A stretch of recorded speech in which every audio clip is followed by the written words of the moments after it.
In today's video, I'll be showing you a complete beginner's guide on how to progress fast, taking you from level 1 with no money to becoming at least level 50 and having over 100k. If you do end up enjoying today's video, be sure to leave a like and subscribe. Also, I'll be giving out this Megalodon for free to one of you guys. All you have to do is leave a like and comment your Roblox username, and if we hit 100 likes, I'll randomly choose one of you guys. Anyways, let's just get straight into it. Here we are on Moosewood, the first island you'll spawn on.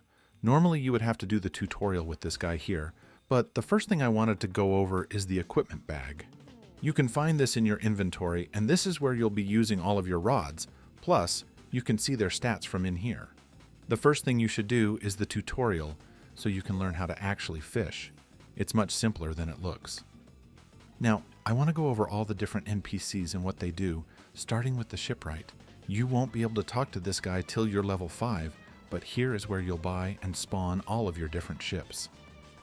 The best ship in the game by far is the jet ski. Then we have the merchant, who's located up here. He's easily the most important NPC in the game, and you'll be seeing him a lot. Here is where you'll be selling all of your fish, and sometimes he has rods around him that you'll be able to buy. Finally, we have the appraiser, who's only located on Moosewood right by the merchant, and she'll allow you to appraise your fish or item, not including rods, for 450 cash.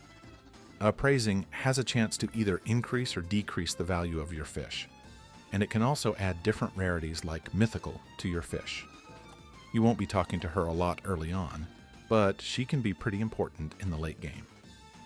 Here I am on my other account, and the first thing you should always do when there's a new update is enter the codes. Currently, there's only 2 codes in the Ancient Isles update, which are the Depths and Ancient Isle. Entering both of these should get you to 1900 cash, plus you'll get some bait. Then, you just need to finish the tutorial like I said earlier. Do the first 3 tutorial quests, which should only take a few minutes, and by the end you should be at 2000 cash.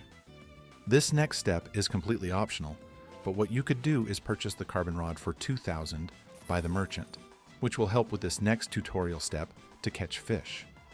You could also save that 2000, since after the tutorial is done, you'll have to save up another 8500 cash, so go with whatever you think is better. Whenever you're done with the entire tutorial, keep fishing for a bit longer till you have 8500 cash, like I said. Then, purchase the surfboard from the shipwright. Then with the new boat, we'll be making our way to Rosslet Bay. You'll see exactly where this island is at whenever you're out on the ocean, since the names of the islands appear above you. Once you're here, head over to this NPC who is selling rods, and buy the steady rod for 7000. This is a really good mid-game rod, mostly because it can hold pretty much any fish in the game, as you can see by its max kg. Now, with the steady rod, go back to your boat and we'll be making our way to the Forsaken Shores, which is right next to Rosslet Bay. Once you're here, make sure to set your spawn by talking to the beachkeeper at the docks. Then, follow the way I go up the path. We'll be headed to a small pond where you'll be farming a bunch of money. And here it is. This is the goldfish pond. And the reason why it's still so good is because you can get a very early mythical fish from here, which is one of the best mythical fishes in the game. Since it's fairly easy to get, it gives you a bunch of XP, and it sells for at least 1000 cash. Of course, that can increase based on a lot of things. Even though this pond has gotten a lot worse since the last update, that doesn't change the fact that it's still a good place to fish at. Now, you're going to be fishing here till you have 110,000 cash, which I know is a lot and could take you 2 to 3 hours to get, but it's worth it. The next step is to wait till a traveling merchant has spawned. You'll know when one has spawned, since it'll give you a notification at the top of your screen, and it'll say where he spawned. So go to that location and buy the mythical rod from the merchant, which will cost $110,000. With the mythical rod, we'll be making our way to the next farming spot, which will be a strange whirlpool. These randomly spawn around the map, and there'll be a notification just like the one with the traveling merchant, where it'll say a strange whirlpool has spawned. Finding it is pretty easy, since there's always a huge beam coming out of these, and make sure not to get them mixed up with regular whirlpools, which don't have the huge beams. Instead of actually going into the whirlpool, we'll be fishing at it, and we're specifically looking for the Isonade, a fish that only spawns in strange whirlpools.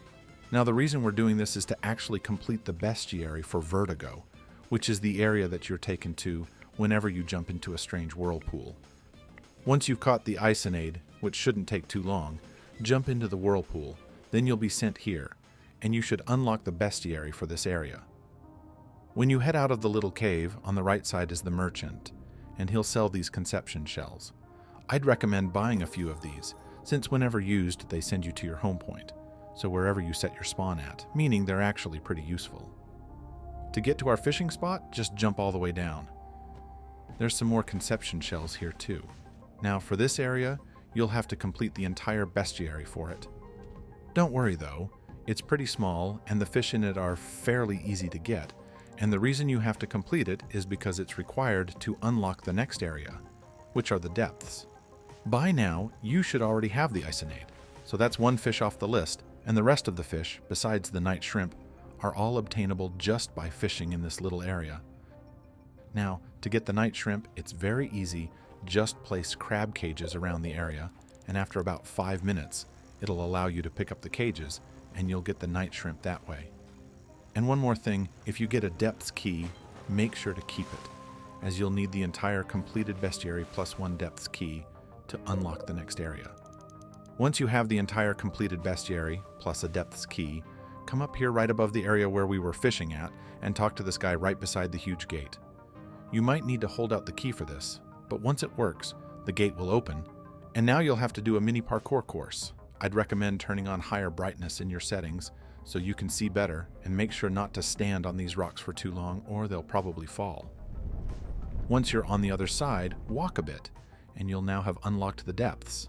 This is easily the best area to farm fishes at in the entire game. Now you'll need a new rod, since the mythical rod isn't that good in these later areas. There are 2 endgame rods that you can get, which are the Trident Rod and the Rod of the Depths. The Trident Rod is much easier to get than the Rod of the Depths. That doesn't mean the Trident Rod is bad. In fact, it's probably the 3rd or 4th best rod in the game, but there's a small difference between it and the Rod of the Depths, which is obtained by first getting a hexed and an abyssal enchanting relic, then doing an underwater maze, and finally purchasing it for 750 grand. So, I'll show you quickly how to get the Trident Rod, since it's the one I recommend getting first. To start, we'll first have to head to the Desolate Deep.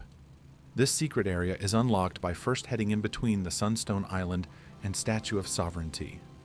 After about 10 seconds, you should see one of these things. If not, then you went the wrong way. From here, you'll need diving gear. Both the basic and advanced ones work for this.